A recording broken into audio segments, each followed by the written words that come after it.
আমরা সবসময় শুনে আসছি যে কাস্টমারকে ভ্যালু দেন, কন্টেন্টে ভ্যালু আনেন, আপনার ইন্ডাস্ট্রিতে শুধু সেল পোস্ট না করে শুধু ভ্যালু দেন, ভ্যালু দেওয়ার পর আপনার এক্সপার্টিস অর্জন হবে। আসলে কিন্তু এটা আসলে এটা যখন গভীরে গেলাম আমি দেখতে পেলাম যে এটা আসলে সব ক্ষেত্রে খাটে না। আমরা একটা গোলকধাঁধা ভ্যালুর গোলকধাঁধার মধ্যে আমরা আটকে যাই। যেমন ধরেন আমি যখন এমন কোনো সার্ভিস দিতে যাবো, এমন কোনো প্রোডাক্ট দিতে যাবো যেখানে এক্সপার্টিস দরকার আছে, ধরেন আপনি কোনো মেডিসিন নিতে যাবেন, আপনি অবশ্যই এক্সপার্ট থেকে নেবেন, সেক্ষেত্রে আপনার অবশ্যই ভ্যালু লাগবে। ভ্যালু ছাড়া আপনি কোনোভাবেই টিকতে পারবেন না। দ্বিতীয়ত ধরেন আপনি এই যে ধরেন আপনি বিজনেস রিলেটেড কোনো সার্ভিস, এই ধরেন আমি কথা বলতেছি, আমি আপনাকে ভ্যালুই দিচ্ছি। হ্যাঁ, এখানে আমি কেন ভ্যালু দিচ্ছি? কারণ আমার এখানে এক্সপার্টিস দেখানোর প্রয়োজন আছে। কিন্তু ধরেন আপনি যখন এই যে ঈদে আপনি পাঞ্জাবি কিনবেন, আপনি কি পাঞ্জাবি কেনার আগে সবসময় কি চিন্তা করেন? আপনি কি চিন্তা করেন যে পাঞ্জাবির সম্পর্কে চট্টগ্রামের সবচেয়ে ভালো কে জানে, আমি ওই লোকটা থেকে পাঞ্জাবি দিব? এটা করেন? এটা কিন্তু করেন না। আপনি চিন্তা করেন কি কার থেকে এই পাঞ্জাবিটা ভালো হবে, কোন পাঞ্জাবিটা আমাকে বললে সুন্দর লাগবে। বা ধরেন আমি যখন বলবো যে খাবারের কথা, ধরেন আমি বললাম সেমাই, বা হচ্ছে যে ধরেন দই, বিভিন্ন মজাদার কোনো খাবার। আপনি কি কখনো ভাবেন যে সেমাই সম্পর্কে সবচেয়ে অভিজ্ঞ কে? এর কে সবচেয়ে ভালো সেমাই বানাতে পারে, কে সবচেয়ে অভিজ্ঞ, সেমাই কখন থেকে শুরু হয়েছে, সেমাইয়ের ইতিহাস, এই বিষয়গুলো সবচেয়ে ভালো কে জানে, আমি তার থেকে সেমাই নিব? এরকম কি আপনি চিন্তা করেন? করেন না।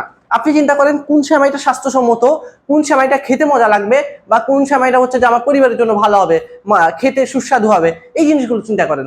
তো আমি যেটা বলতে চাচ্ছি, আপনার ভ্যালু অবশ্যই দিতে হবে, কিন্তু কোন প্রোডাক্টে, কোন নিশে আমার ভ্যালুটা ইম্পর্টেন্ট, আর আমার কোনটাতে আমার প্রেজেন্টেশন ইম্পর্টেন্ট বা অন্যান্য দিকগুলো ইম্পর্টেন্ট, সেটা যদি আমি বুঝতে না পারি, আমি দেখা যাবে গড়পড়াতে আমি অন্য সবার মতো অন্য একজন ভ্যালু দিচ্ছে, তাই বলে আমিও সপ্তাহে 7 দিন আমি ভ্যালু দিয়ে যাচ্ছি গড়পড়াতে, দেখা যাবে আলটিমেটলি আমার রেজাল্ট আসতেছে না। কারণ আমার কাস্টমার কিন্তু ভ্যালু চাচ্ছে না, সে চাচ্ছে অন্য কিছু।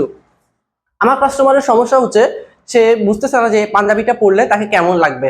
ধরেন আমি পাঞ্জাবিটা ভাঁজ করা অবস্থায় আমি পোস্ট দিয়েছি, হ্যাঁ, সে পাঞ্জাবিটা দেখে বুঝতে পারতেছে না যে এটা যখন সে পরবে, একজন চিকন মানুষ, তাকে দেখতে কেমন লাগবে, বা পাঞ্জাবির স্ন্যাপ গুলো কেমন, পাঞ্জাবির হাতায় কাজ কেমন, যেহেতু পাঞ্জাবি ভাঁজ করা বোঝা যাচ্ছে না।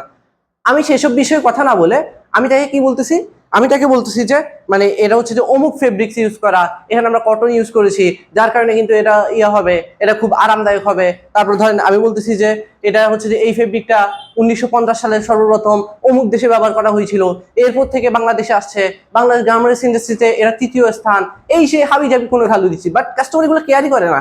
আপনার কাছে মনে হইতে পারে যে এটা খুব গুরুত্বপূর্ণ কিছু কথা, এগুলো মার্কেটে কেউ বলতেছে না।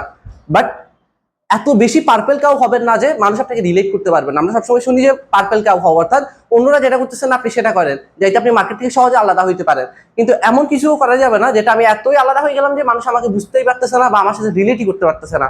তো আমার ভিডিওর আজকের মূল টপিক, আপনি ভ্যালু দেন, সমস্যা নাই, তবে আপনার প্রোডাক্ট, আপনার সার্ভিস, আপনার ইন্ডাস্ট্রি, আপনার নিশ অনুযায়ী বুঝে একটা ব্যালেন্স লেভেলে ভ্যালুতে আসেন। গড়পড়তা অন্যরা সবাই ভ্যালু করতেছে, সেজন্য আমাকেই ভ্যালু করতে হবে, বিষয়টা আসলে কোনোভাবেই এমন না।